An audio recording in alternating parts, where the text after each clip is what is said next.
નમસ્તે વિદ્યાર્થી મિત્રો, આપણે છેલ્લા પીરિયડની અંદર અન્ય મુદ્દાઓની અંદર જોયું હતું કે ભાઈ વાર્ષિક હિસાબોની અંદર હવાલાઓની કેવી રીતના અસરો આપવી અને કેવા કેવા પ્રકારના હવાલાઓ આવે છે તેના વિશેની આપણે ચર્ચા કરી હતી. આજે આપણે એ બાબત ઉપર ખાસ ધ્યાન આપવાનું છે, કારણ કે વાર્ષિક હિસાબનું ચેપ્ટર એ ખાસ મહત્ત્વનું બનતું હોય છે. પરીક્ષાની દ્રષ્ટિએ પણ ખૂબ જ અગત્યનું, કારણ કે 11 માર્ક્સનો દાખલો તમને આ ચેપ્ટરની અંદરથી પૂછાય છે. તો અહીંયા કેટલીક બાબતો આપણે એવી ચર્ચા કરવાની છે કે દાખલા તરીકે કાચા સરવૈયામાં સંયુક્ત બાકીઓ આપેલી હોય છે, ત્યારે કયા ખાતાની કઈ બાકીઓ હોય તે જાણવું પણ જરૂરી છે. તો ખાસ કરીને કાચા સરવૈયું અને હવાલાઓ ઉપરથી વાર્ષિક હિસાબ છે તૈયાર કરવામાં આવે છે. તો ઘણી વખત એવું બનતું હોય છે કે આપણે હવાલાઓની અસર આપી દીધી હોય, પરંતુ કાચા સરવૈયાની જે બાકીઓ હોય એની પણ વાર્ષિક હિસાબની અંદર એક એક અસર આપવાની થતી હોય છે. તો આ અસરો કેવી રીતના કઈ બાકી ધરાવે છે, કયા ખાતાની કઈ બાકી છે તે જાણવું જરૂરી છે. એમાં સૌપ્રથમ મૂડી અને ઉપાડ. હવે મૂડીની કઈ બાકી છે, ઉપાડની કઈ બાકી છે, ખાસ ધ્યાન રાખવાનું છે.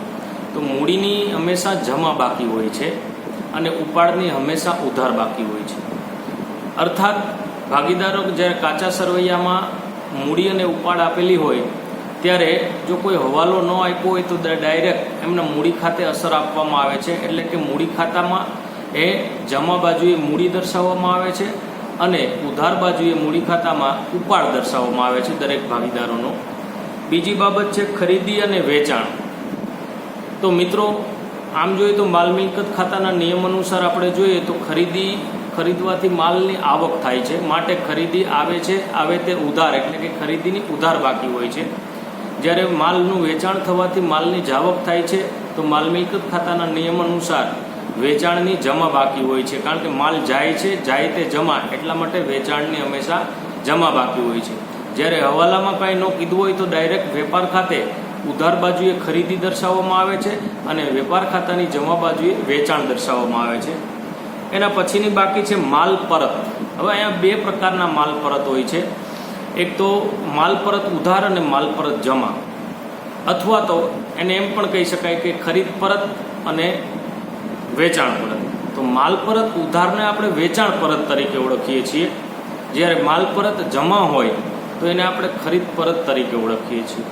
ઘણી વખત તમને કાચા સરવૈયામાં સીધું એમ જ આપ્યું હોય કે માલ પરત ઉધાર, તો આપણે મુશ્કેલી મુકાઈ જાય કે આ કયું પરત ગણાય, વેચાણ પરત ગણાય કે ખરીદ પરત ગણાય. તો માલ પરત ઉધાર એટલે એ વેચાણ પરત છે. વેચાણ પરત હંમેશા ઉધાર બાકી ધરાવે છે, જ્યારે ખરીદ પરત હંમેશા જમા બાકી ધરાવે છે.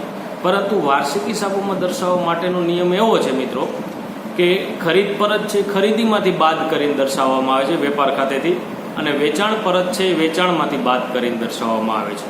જો તમે એની વિરુદ્ધ અસર આપો તો પણ ચાલે. અર્થાત ખરીદી પરત છે તે વેપાર ખાતાની જમા બાજુએ દર્શાવો, અથવા તો વેચાણ પરત છે વેપાર ખાતાની ઉધાર બાજુએ દર્શાવો તો પણ ચાલે. પણ જનરલી નિયમ એવો હોય કે ખરીદીમાંથી ખરીદ પરત બાદ થાય છે, વેચાણમાંથી વેચાણ પરત બાદ થાય છે. એના પછી દેવાદાર અને લેણદાર. આને બીજા નામથી ઓળખવામાં આવે છે ગ્રાહકો અને વેપારીઓ. ગ્રાહકો એટલે દેવાદારો, વેપારીઓ એટલે લેણદારો. લેણદારો એટલે એવા વ્યક્તિઓ કે જે ધંધા પાસે નાણાં માગે છે, અને ગ્રાહકો એટલે એવા વ્યક્તિઓ કે ધંધો જે વ્યક્તિઓ પાસેથી નાણાં માગે છે. તો હવે આની બાકીઓ કઈ હોઈ શકે? તો દેવાદાર એ ધંધાની ચાલુ મિલકત છે, માટે એમની ઉધાર બાકી ગણાય, કારણ કે મિલકતની ઉધાર બાકી હોય છે. જ્યારે લેણદારો એટલે કે વેપારીઓ એ ધંધાની જમા બાકી ધરાવે છે, બરાબર. એટલે લેણદારોને જમા બાકી તરીકે મૂડી દેવા બાજુએ દર્શાવવામાં આવે છે, જ્યારે ગ્રાહકો અથવા તો દેવાદારોને મિલકત લેણા બાજુએ ચાલુ મિલકતોના હેડિંગ નીચે દર્શાવવામાં આવે છે. પછી દેવું અને લેણું. દેવું અને લેણું. દેવું એક પ્રકારની જવાબદારી બને છે ધંધાની, માટે એમની જમા બાકી હોય છે, જે મૂડી ખાતામાં મૂડી અને દેવા બાજુએ પાકા સરવૈયામાં મૂડી અને દેવા બાજુએ દર્શાવવામાં આવે છે. લેણું એ ધંધાની ચાલુ મિલકત છે, માટે એ મિલકત અને લેણા બાજુએ દર્શાવવામાં આવે છે. એના પછી ગાલખાદ અને શકમંદ લેણા અનામત. ઘાલખાત એ એક પ્રકારનું નુકસાન છે અને કોઈ પણ પ્રકારનું નુકસાન કે ખર્ચ હોય તો એની હંમેશા ઉધાર બાકી હોય છે, બરાબર. જે નફા નુકસાન ખાતે ઉધાર બાજુએ દર્શાવવામાં આવે છે. જ્યારે શકમંદ લેણા અનામત, શકમંદ લેણા કોને કહેવાય તો કે એવી શંકા વ્યક્ત કરવામાં આવે કે આ દેવાદાર પાસેથી કદાચ નાણાં ન મળી શકે, એને આપણે શકમંદ લેણા કહેવામાં આવે છે. હવે એના માટે ધંધાએ એક અનામત ઊભું કર્યું હોય છે કે જો કોઈ દેવાદાર નાણાં ન ચૂકવી શકે તો એની સામે આ રક્ષણ આપતું એક પ્રકારનું અનામત. તો અનામત કોઈ પણ પ્રકારનું હોય તો એની જમા બાકી હોય, માટે શકમંદ લેણા અનામતની એ જમા બાકી હોય છે હંમેશા.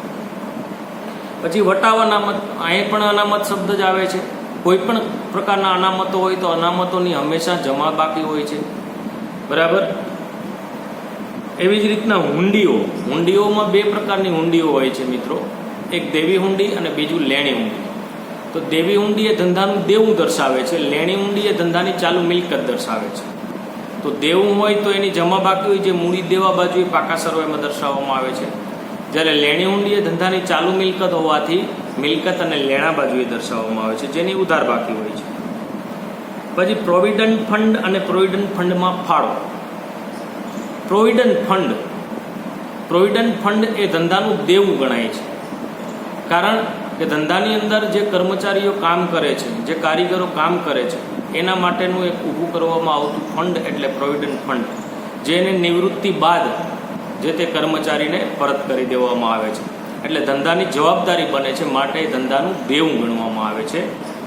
જ્યારે પ્રોવિડન્ટ ફંડમાં ફાળો એ ધંધાનો ખર્ચ બને છે, માટે નફા નુકસાન ખાતે ઉધાર બાજુએ પ્રોવિડન્ટ ફંડના ફાળાની હંમેશા ઉધાર બાકી હોય છે. પ્રોવિડન્ટ ફંડની જમા બાકી હોય છે, પ્રોવિડન્ટ ફંડનો ફાળો હોય તો એની ઉધાર બાકી હોય છે. પ્રોવિડન્ટ ફંડના રોકાણો. હવે કંપની જ્યારે આવું પ્રોવિડન્ટ ફંડ ઊભું કરતી હોય છે, પેઢી કોઈ પણ હોય તો એ પ્રોવિડન્ટ ફંડ ઊભું કરે તો એ પોતાની પાસે ન રાખે, પણ અન્ય જગ્યાએ રોકાણ કરી દે છે. રોકાણ કરવાનો મતલબ એવો થાય છે કે એના ઉપરથી એમને વ્યાજ મળે છે, જેથી કરીને એને દર વર્ષે એટલો ફાળો એમાં જમા કરાવવાનો નહીં, કારણ કે એટલું વ્યાજ એમને મળી જતું હોય છે. માટે તો પ્રોવિડન્ટ ફંડના રોકાણો એ ધંધાની મિલકત ગણાય છે, માટે એની ઉધાર બાકી હોય છે અને મિલકત લેણા બાજુએ એને દર્શાવવામાં આવે છે. પ્રોવિડન્ટ ફંડના રોકાણોનું વ્યાજ. હવે જે રોકાણ કર્યું છે, એક મિલકત છે, મિલકતના સ્વરૂપે બહાર રોકાણ કર્યું છે, એને વળતર સ્વરૂપે એમના ઉપર વ્યાજ મળતું હોય છે, તો એ પેઢીની આવક ગણાય છે અને એને આપણે નફા નુકસાન ખાતે જમા બાજુએ આવક તરીકે દર્શાવવામાં આવે છે. માટે પ્રોવિડન્ટ ફંડના રોકાણોનું વ્યાજ એ પેઢીની આવક ગણાય છે, એની જમા બાકી હોય છે. એના પછી રોકડ અને બેંક. તો આ બંને ચાલુ મિલકતો છે. રોકડ શિલ્લક થયો તોય ભલે, બેંક શિલ્લક થયો હોય તો પણ ભલે, બરાબર. તો આ બંને મિલકતો હોવાથી, ચાલુ મિલકતો હોવાથી બંનેની ઉધાર બાકી છે ગણાય છે. પછી અહીંયા બેંકની સાથે સાથે એક બીજો શબ્દ પણ આપણે ઉમેરી દઈએ કે બેંક ઓવરડ્રાફ્ટ. જો બેંક ઓવરડ્રાફ્ટ આપ્યો હોય અથવા તો જમા બાકી તરીકે દર્શાવેલું હોય કાચા સરવૈયાની અંદર, તો હંમેશા એ દેવું ગણવામાં આવે છે અને મૂડી દેવા બાજુએ બેંક ઓવરડ્રાફ્ટ તરીકે દર્શાવવામાં આવે છે. એના પછી વટાવ.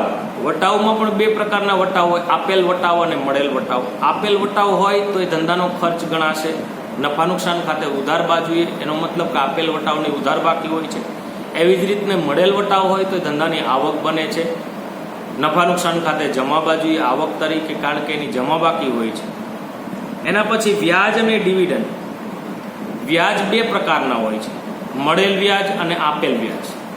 મળેલ વ્યાજ એ આવક છે, માટે નફા નુકસાન ખાતે જમા બાજુએ દર્શાવવામાં આવે છે, અથવા તો વ્યાજની કોઈ પણ બાકી હોય છે, ઉધાર બાકી પણ હોય છે અને જમા બાકી પણ હોઈ શકે. જો ઉધાર બાકી હોય તો એનો મતલબ એ ચૂકવેલ વ્યાજ છે, અને જો જમા બાકી તરીકે વ્યાજ આપેલું હોય તો એનો મતલબ એ મળેલ વ્યાજ છે. તો મળેલ વ્યાજ એ ધંધાની આવક છે, એની જમા બાકી હોય છે, અને ચૂકવેલ વ્યાજ એ ધંધાનો ખર્ચ છે, જેની ઉધાર બાકી હોય છે. એવી જ રીતના એ ડિવિડન્ડ. ડિવિડન્ડની ઉધાર, કારણ કે ડિવિડન્ડ ચૂકવવામાં આવતું હોય છે મોટે ભાગે. ડિવિડન્ડ એટલે એક પ્રકારનો નફો, બરાબર. ધંધાના કર્મચારીઓને નફા સ્વરૂપે ડિવિડન્ડ છે ચૂકવવામાં આવતું હોય, એટલા માટે ઘણી વખત મળેલ ડિવિડન્ડ પણ હોય. તો મળેલ ડિવિડન્ડ એ ધંધાની આવક છે, જમા બાકી ધરાવે છે. જ્યારે આપેલ ડિવિડન્ડ કર્મચારીઓનો હોય તો એ ખર્ચ બને છે. એના પછી લીધેલી લોન અને તેનું વ્યાજ. હવે કોઈ વ્યક્તિ કે બેંક કે શરાબ કે પેઢી પાસેથી આપણે લોન લીધી હોય તો સ્વાભાવિક રીતે એ લોન છે ચૂકવવા પાત્ર હોય છે. અત્યારે જ્યારે લોન લે છે ત્યારે બોજ બને છે, જવાબદારી બને છે પેઢીની. એટલે લીધેલી લોન એ પેઢીની જવાબદારી છે, મૂડી દેવા બાજુએ દર્શાવવામાં આવે છે, જેથી કરીને એની જમા બાકી હોય છે. એવી જ રીતના આપેલી લોન હોય તો પેઢીની મિલકત બને છે. બરાબર. હવે લીધેલી લોનનું વ્યાજ એ પેઢીનો ખર્ચ છે, એમની ઉધાર બાકી હોય છે, જે નફા નુકસાન ખાતે ઉધાર બાજુએ દર્શાવવામાં આવે છે. પછી ધીરેલી લોન, ધીરેલી એટલે આપેલી લોન. કોઈ વ્યક્તિને ધીરેલી લોન હોય તો એ આપણી મિલકત ગણાય, મિલકત લેણા બાજુએ એની ઉધાર બાકી હોય છે. બરાબર. અને ધીરેલી લોન પરનું વ્યાજ એ આપણા માટે આવક છે, માટે નફા નુકસાન ખાતે જમા બાજુએ જમા બાકી તરીકે દર્શાવવામાં આવે છે.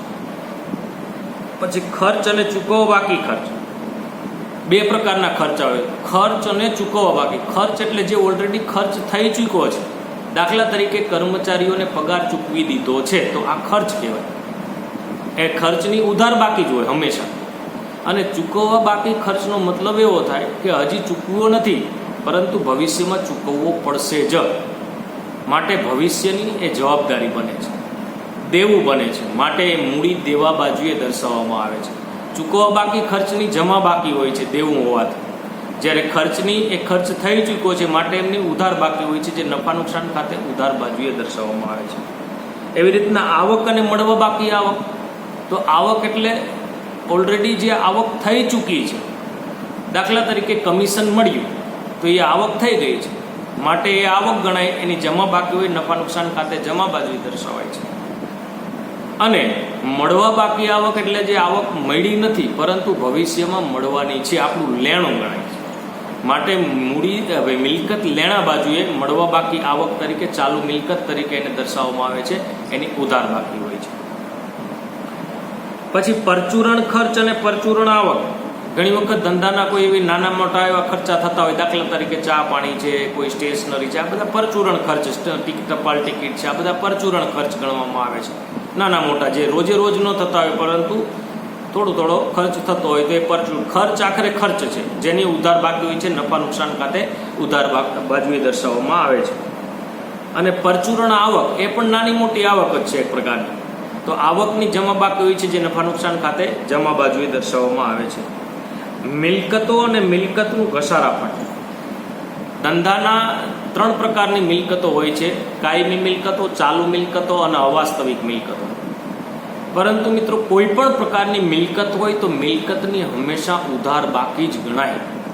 દાખલા તરીકે જમીન, મકાન, યંત્રો, ફર્નિચર, ઓજારો, ઢોરઢાખર, આ બધી ધંધાની કાયમી મિલકતો છે, એટલા માટે મિલકતોની હંમેશા ઉધાર બાકી ગણાય છે. સામે ઘસારા ફંડ, મિલકતોનું ઘસારા ફંડ આપ્યું છે.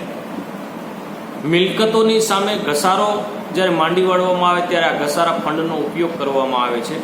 તો ઘસારા ફંડ એ ધંધાની આવક, મતલબ કે નફા નુકસાન ખાતે જમા બાજુએ દર્શાવવામાં આવે છે, ફંડ છે એટલા માટે ઘસારા મિલકતો સામે ઊભું કરેલું એક પ્રકારનું ફંડ, જે એમાંથી દર વર્ષે ઘસારો માંડી વાળતો જવાનો હોય છે, જેની જમા બાકી હોય છે. પછી બેંક ઓવરડ્રાફ્ટ અને ઓવરડ્રાફ્ટનું વ્યાજ. ઓવરડ્રાફ્ટ એ ધંધાની જવાબદારી છે કે જ્યારે બેંકમાં પેઢીના ખાતામાં પૈસા ન હોય છતાં પણ એની ક્રેડિટને આધારે બેંક જ્યારે એમને પૈસા ચૂકવે અથવા તો વ્યવહાર કરવા માટે નાણાં પૂરા પાડે ત્યારે આ વધારાની લીધેલી રકમ કહેવાય, જેને ઓવરડ્રાફ્ટ તરીકે ઓળખવામાં આવે છે. ઓવરડ્રાફ્ટ ભવિષ્યમાં જે તે કંપનીએ ચૂકવી દેવો પડે છે, જે તે પેઢીએ પાછો પરત કરી દેવો પડે છે અને એના નાણાં બેંક વ્યાજ સહિત વસૂલ કરે છે.